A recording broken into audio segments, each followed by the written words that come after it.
Forest, or you know. So And you knew some of those people and heard their stories, did you? I met people here and there, And they knew the government was involved with? yeah, yeah, it was pretty obvious once, like the murder of Fred Hampton and some of the other Black Panthers and um, any of those groups, and then like the Wounded Knee, they there was the Goons, the Guardians of the Oglala Nation, which was kind of a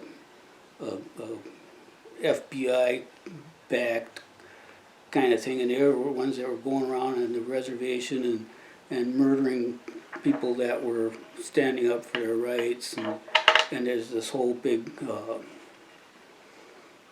wave of assassinations, and which still goes on to this day to some point, although it's being sorted out, I guess you could say.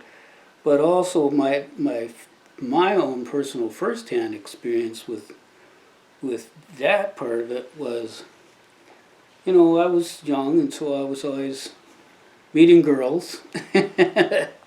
And one day I was hitchhiking, and I met this Indian girl, and so we went and we got together and did some things, and then afterwards she says, "Oh, I want you to meet my brothers," and so they had an apartment down in Pigsville, which is underneath the Wisconsin Avenue Bridge there by Miller Brewing, and these guys were AIM guys.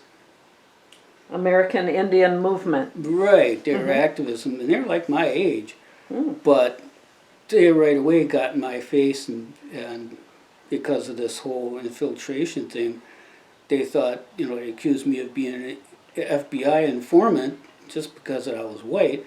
And a guy pulled a big ass knife and shoved it in my face, and kind of had to talk my way out of that. And so, I learned pretty quickly that if you want to get involved with any of this stuff, you have to really gain people's trust and have, to be sincere in your efforts and whatnot and all like that. So yeah, so I got kind of more a streetwise education of the politics rather than anything you'd learn in the news. And so get back to your question about spirituality and stuff. So at that time I was also teaching myself, like I would read Khalil Gibran and Siddhartha and all those kind of. So I was teaching myself, just picking up on these different things, and what do you call that? Those Indian religions were becoming popular. Do you mean East Indian? East or? Indians, yeah. Yeah, the Beatles with Maharshi Yogi. Right, and all that kind of stuff had kind of opened up this whole other thing. Yeah. And so that kind of opened up that aspect of spirituality to me. But having met these AIM guys, that was a whole different reality, and they were fighting for their very survival as a people.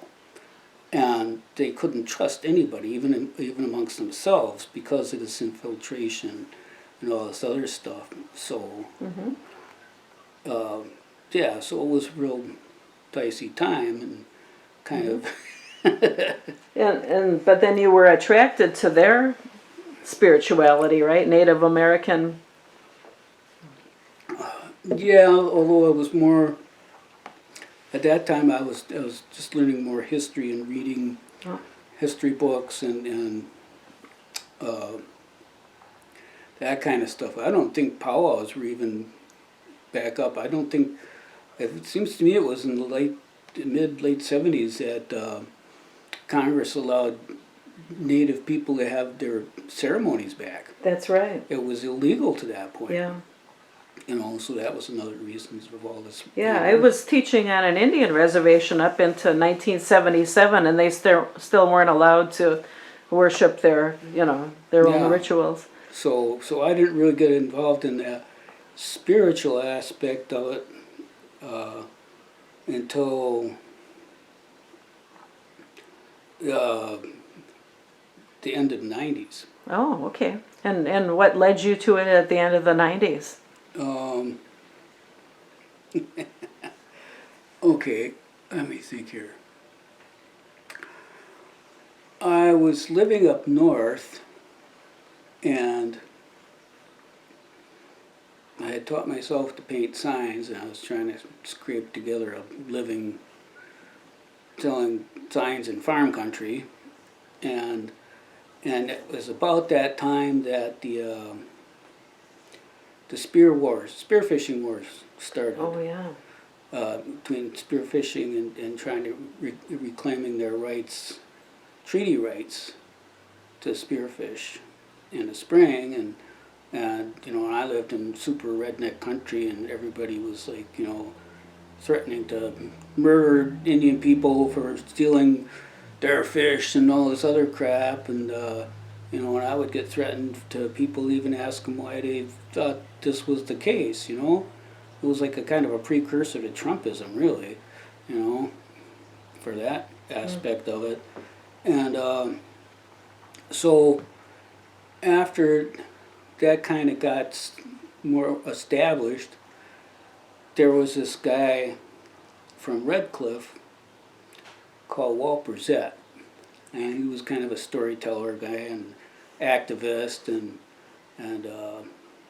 he was an AIM member too, actually, now that I think about it. And he wrote a book along with Rick Whaley from Milwaukee about the story of the spearfishing wars, and it's called Walleye Warriors. Mm. And so I saw that book had come out, and he was doing a book signing for it in Madison. So I went over there and went to it and bought one and had him sign the book, and that was my first introduction to a native person that didn't want to cut my throat for fear that I was a infiltrator. Walt was a very open guy, very smart guy, but yet you know, he knew how to reach out to people. He was a very personable guy, and so you know, and that was it for kind of a while. But then, shortly thereafter, there came up the Crandon mine deal, where Rio Tinto and these other internationals wanted to dig a gold mine on the Mole Lake Reservation, or right next to it, and then you know, pollute and destroy the whole area for all time and all that. And so he was part of this education thing, and so they were just starting to appear on news downstate. Oh yeah, by the early '90s, mid '80s, I had moved down here in southern Wisconsin, back from up north, and so anyway, so they were, you know, having protests and in Madison, and I started seeing these people on the news, and like being a marketing guy, a sign painter and stuff, I'd see this ragtag bunch of people carrying some illegible boards, and I go, what are they talking about? They need some help or something. 'Cause, you know, this is so I started educating myself on what this was all about, because it was like, you know, what is going on here, and what, you know, and what, you know, why aren't they getting any, you know, any footage, any leverage? You know, why aren't they getting any acknowledgement of what this is? You know, they just show there are some people protesting something, whatever, you know. And I was like, well, that's bullshit. So one day I decided, well, there was going to be another protest rally at the Capitol.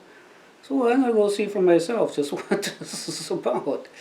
And so I was just walking, stumbling around in this protest, and I somehow ended up in the middle of the protest group and stuff, and I could feel the vibe. It was like, oh, there's guys like a FBI infiltrator or something, you know, because I kind of remembered my other experience, you know, Yeah. and all that, and it was like, wow, this ain't right.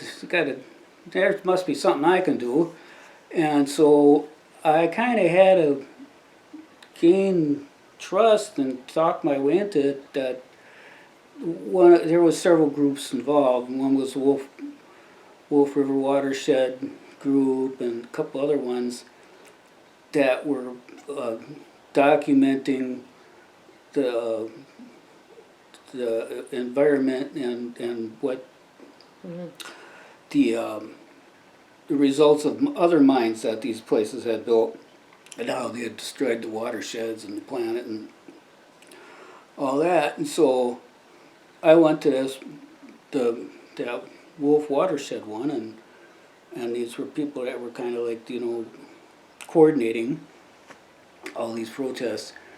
And, you know, I went to that first protest and I kind of found out who it was, and I contacted them, and they were very leery, of course, you know. And I kind of contacted a few more times, and finally they said, well, you know, I said, I'll do this for free. It's just, you know, I was sincere. I wanted to have people understand what you were talking about, because you can't tell it from this, you know, and they're not explaining it in the news. So I knew that a visual was going to work. Mm-hmm. And, you know, for my lesson in high school, that the shock value of this image got people's attention. Mm-hmm. And so really it kind of came from that. And so they said, okay, well, we need a banner for, I don't know what it was, conventions or something. And so we'll let you do a banner. We'll let you. Yeah, to see if I'm, you know, trustworthy and whatnot. Yeah. I understood that. So yeah, I happily did that, and then just slowly over time I got to be more trusted and allowed to talk, you know, interact with more of the activists, and so I kind of came in on the side of you know, the education and promotion of these ideas and all that part of it, and then, you know, then I was just deep into it in the 90s, and I spent a lot of my time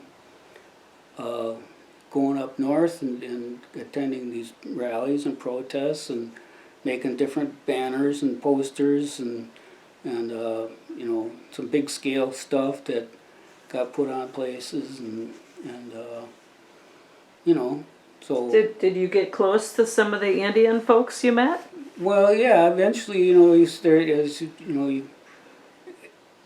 as you gain trust and you know people and all that, then, and that's what I was saying, you know, you kind of have to kind of earn your way into people's trust and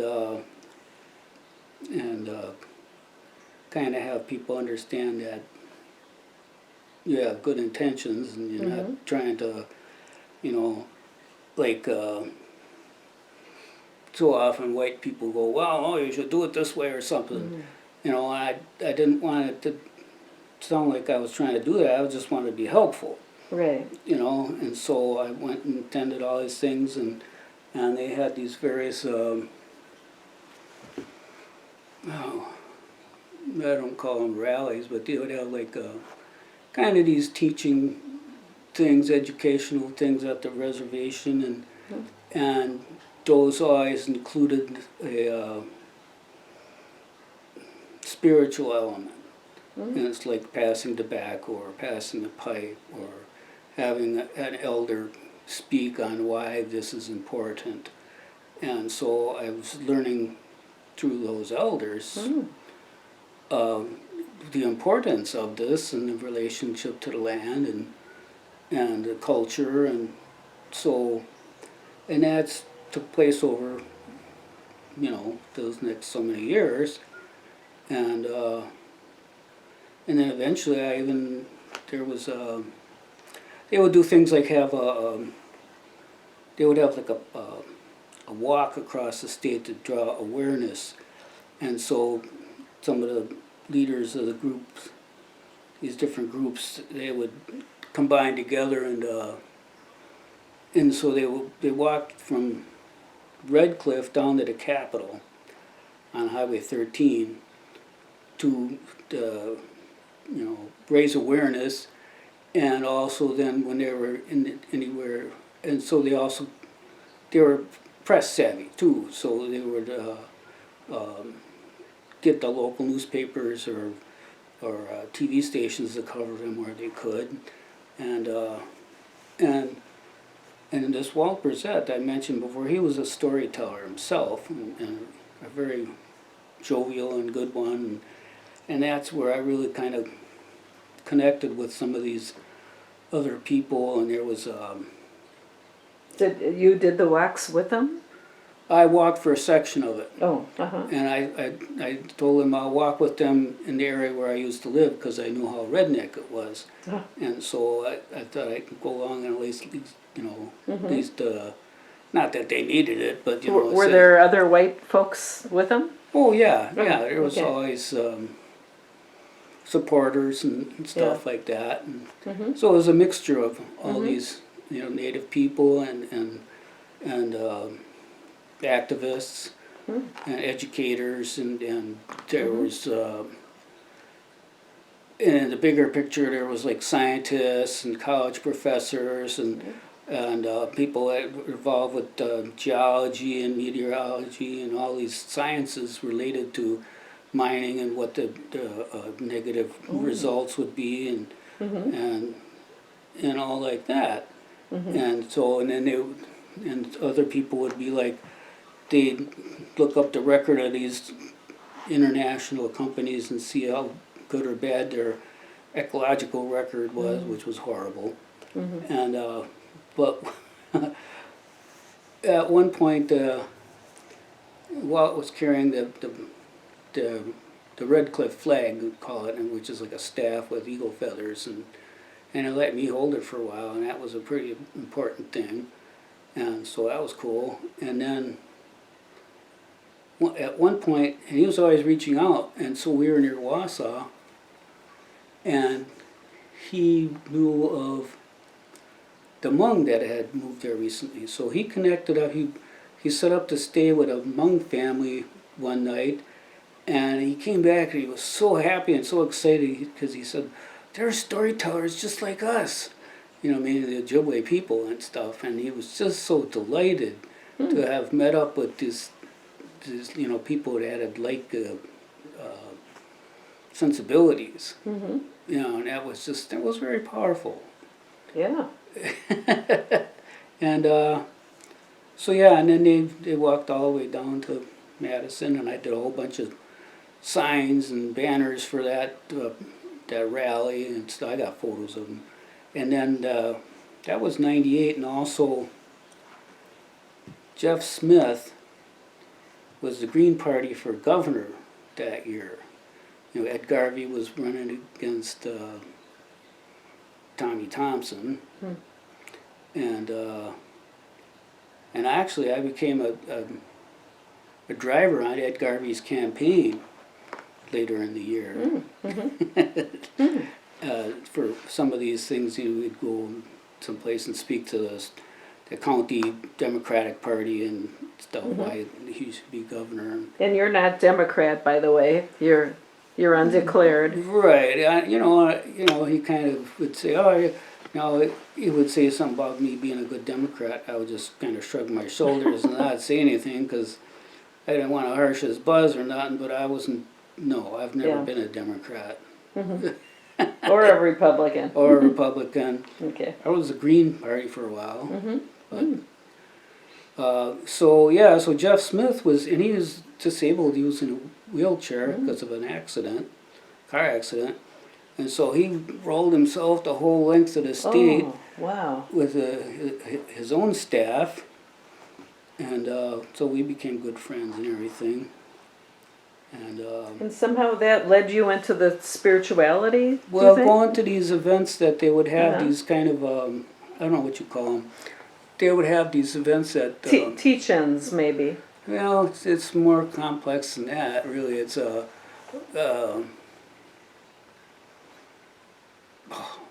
it's kind of educational, but it's spiritual Oh. and stuff, But they would have them on at Mole Lake, where there had been a tourist campground, and it wasn't used for that anymore. So it was a perfect meeting ground to have these, kind of like, I guess a teaching, like seminars Mhm.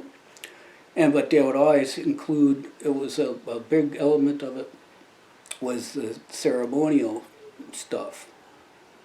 And, doing pipe ceremony and somebody giving a prayer and talking about the connection and interacting with different, sharing some of that aspect of it because, us white people, we didn't know any of that unless somebody told us, and I was not going to go pursue it because I knew that how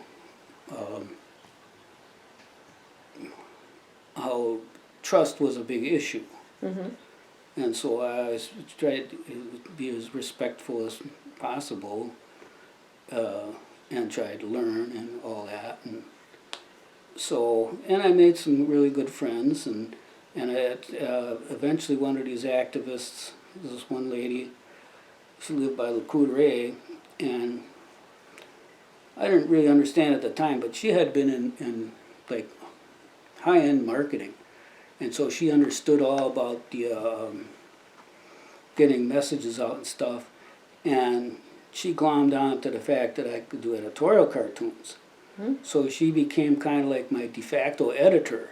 Mm-hmm. And she said, well, we want to educate people for this event, and can you do a cartoon of X, Y, Z? And it became kind of a joke between us because I'd say, man, that's an awful lot to put in one little stinking cartoon. And she said, oh, you can do it, And Wow. And I mean, it was like big concepts, and I would get it in a clear fashion into a single panel or a small story, and people loved it, and also a lot of it was directed at Tommy Thompson at the time, and because of these connections, somebody in that bunch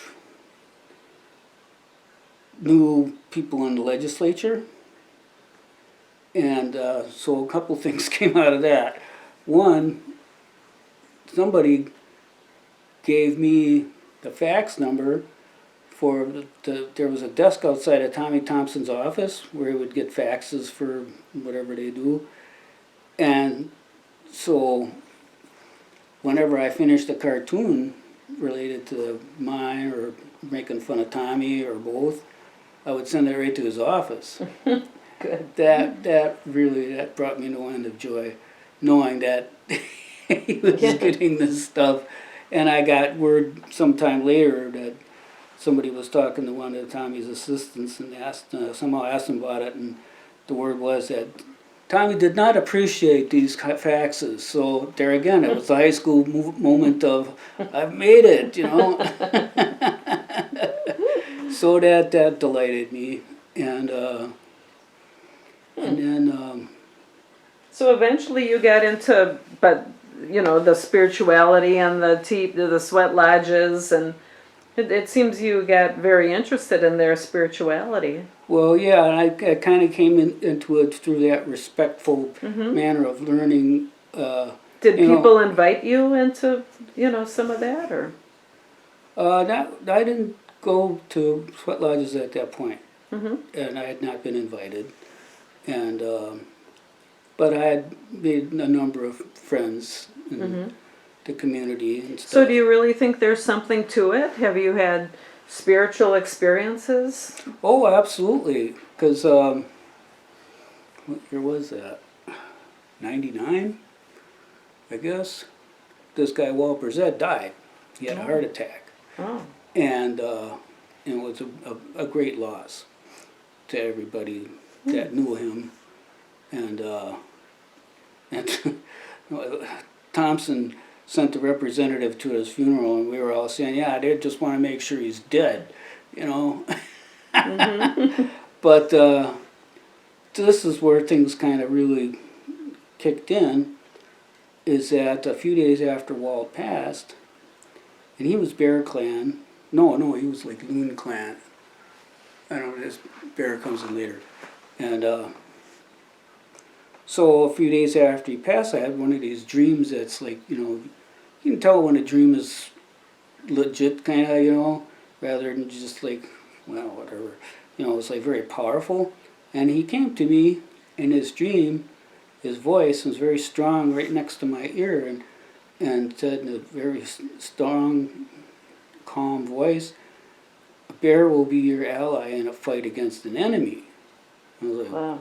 wow. And then I also dreamt that he was a grass dancer, but that was on fire.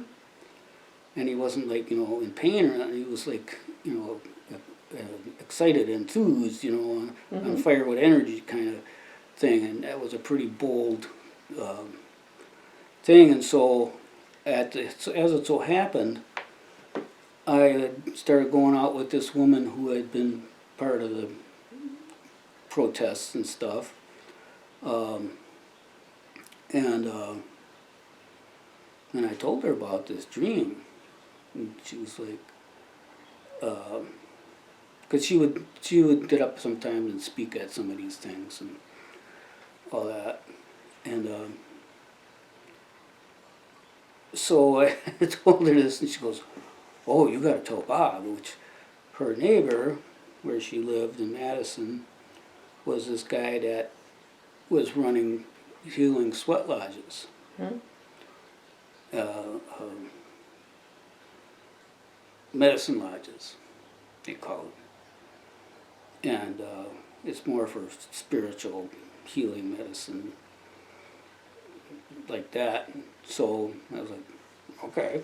So I went over there and told him the thing, and he sat there for a little while and was quiet, and he said, "Well, you have to start coming to Sweat Lodge." I was just like, okay, all right. And that's when I started going to those, and that led to a whole nother phase of my life and involvement with that. Did you have other spiritual things happen to you since then? Yeah, I they're not coming to me right now, but yeah, I've had a number of things that happened over the years. So it did feel kind of powerful, like there was really something. Yeah, exactly. And then, and as it so happened, I had a few years before that, I had almost died from carbon monoxide poisoning. And so I spent the whole first year of the sweat lodge just like laying on the ground, letting it absorb all the poisons out of me, and trying not to die. So in a way, I say that the sweat lodge saved my life. And you felt a difference after the sweat lodge with your body? I was alive.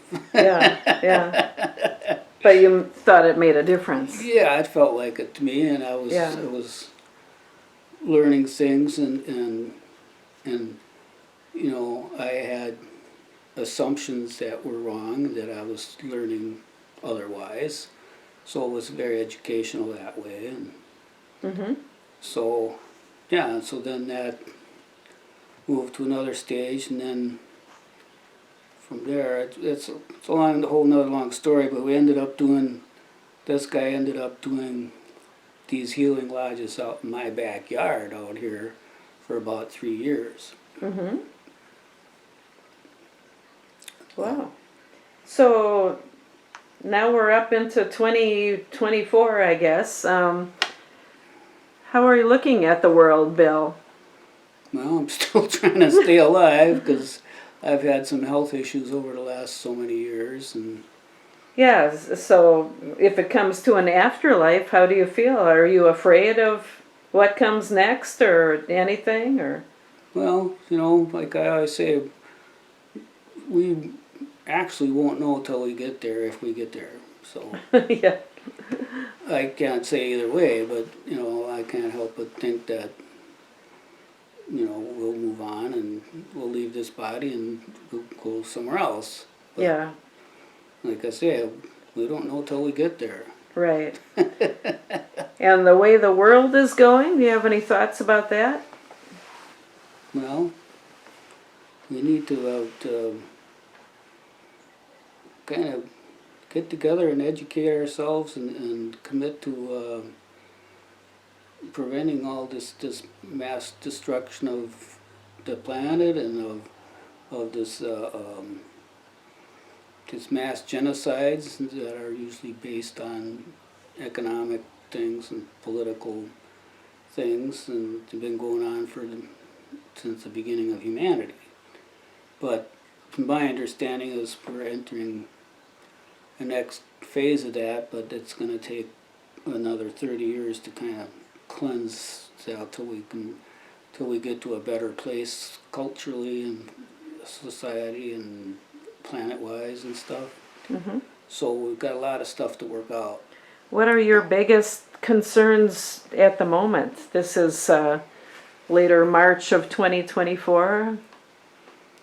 Well,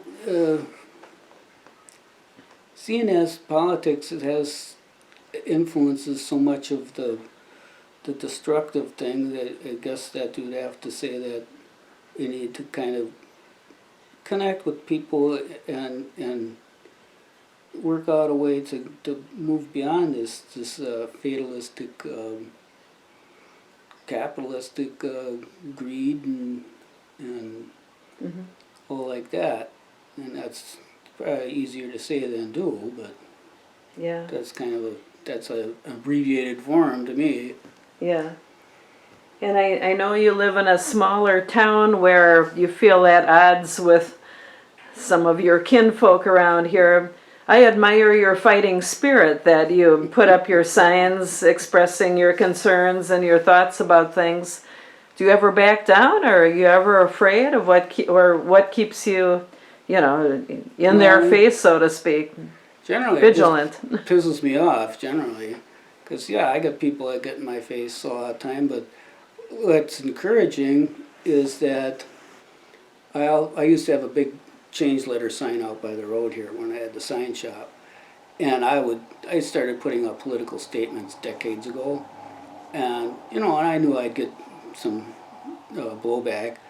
But I was more surprised by the amount of people that pull up at their driveway and wanted to thank me for having the courage to say what they didn't feel they could say themselves. And so that's very empowering. Mm-hmm, And so very.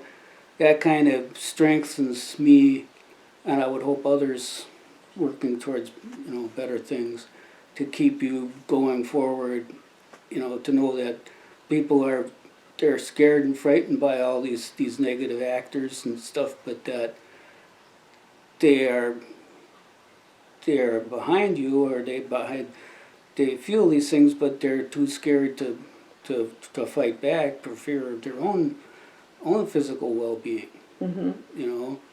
And my favorite one though is I would